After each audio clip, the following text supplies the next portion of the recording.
Welcome back to WagerTalk.com. I'm Marco D'Angelo, joined in studio today with Dwayne Bryant.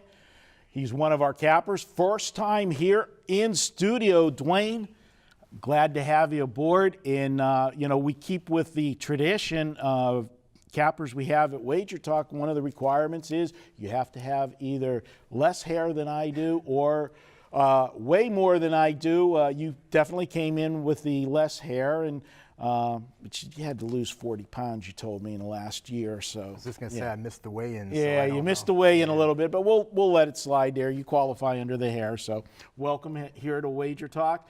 Dwayne, you've been doing this for quite a while. Many of our viewers haven't seen you obviously on video yet, but they're aware of your work, and you've been around. You've been at other sites, and you had your own site, and you came to Wager Talk.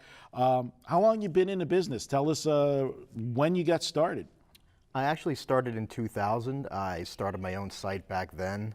I had my own site for probably about 8 years before I branched out and looked for other sites to be a part of.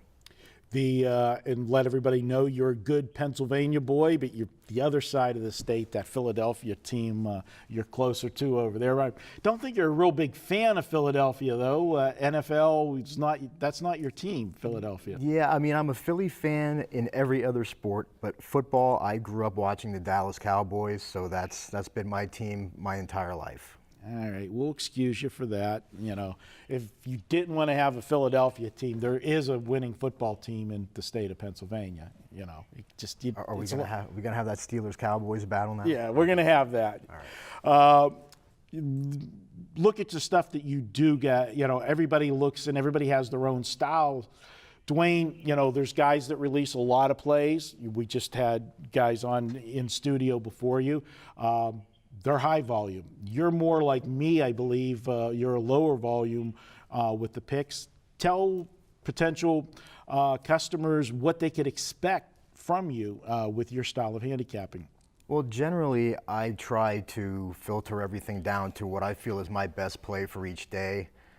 I do like the low volume approach. It's in my comfort zone. I know a lot of people don't bet properly, and a high volume can get someone killed in a hurry if you're on a bad run.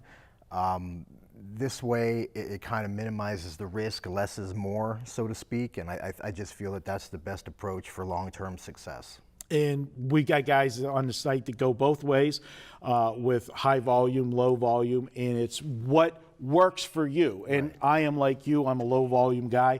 I would rather, bet more per game, but have less games than, the shotgun. But that doesn't say that the other is, not there, because we have, as we said, a lot of successful people doing their thing. Well, right. When I said that it was best, I felt it was best for me. I mean, I understand there's a lot of great, successful, high-volume players, Right. and so I'm definitely not knocking their approach. It's just that the low-volume approach is what works best for me. Now, whenever you go with the low volume and you're looking at the sports, and we're going to do another video where we're going to get more detailed as far as your actual handicapping style. Do you, attack numbers? Do you look at situational stuff, or do you do a combination of both? That'll be saved for another video. But what I want to ask you in this one is, of the sports, everybody knows a few years back, well, not everybody, I'm going to tell them right now, and we advertised it quite a bit, and you had a pretty historic run one football season. What was it, 20 games in a row you strung together? It was both college and NFL, wasn't, one or the other. Correct. I had one of those kind of runs myself, and those are fun when they're happening. There's no question about that, but tell us a little bit about that 20-game winning streak. And honestly, when it was happening early on, I didn't even realize it. I was just so into, okay, let's handicap the next day, let's find the next play. And I actually think it was someone in a forum that brought it to my attention, and then I had to go back and look, and geez, you're right. And then you have to be careful, because that can get in your head and it can mess with your decision making, and you have to just stick to what you've always done. But I mean, it was a terrific ride. It got quite a following, and I mean, it's definitely a once-in-a-lifetime thing. I mean, I would love to do it again. I mean, I'm sure we all would, well, but we do. yeah. It's funny, you do look at those, and you in the moment, you don't even realize what you're doing because, as we say, this is a business. Every day is a new day. You know, really don't think about, oh, we won 8 in a row, 9 in a row. It's just we've had a winning day yesterday. Now today is the next day. But, as they add up. Last question as we head out. If you had a favorite sport, what is your favorite sport to not necessarily maybe handicap, but to sit back and kick back with a few cocktails? I heard a nasty rumor this week you're in Vegas that you actually had a few cocktails. I won't confirm or deny that, but if you are having some cocktails, what sport do you like to watch? Well, I mean, I've been keeping some questionable company this week, but I can neither confirm nor deny those rumors. But if I had to pick a favorite sport, it would have to be the NFL. And it's not just for betting purposes. It was always been my favorite sport. I love watching it. I always have the Sunday ticket every year. I try to watch as many games as I can. I'm into fantasy football big time. It's the only fantasy sport I do.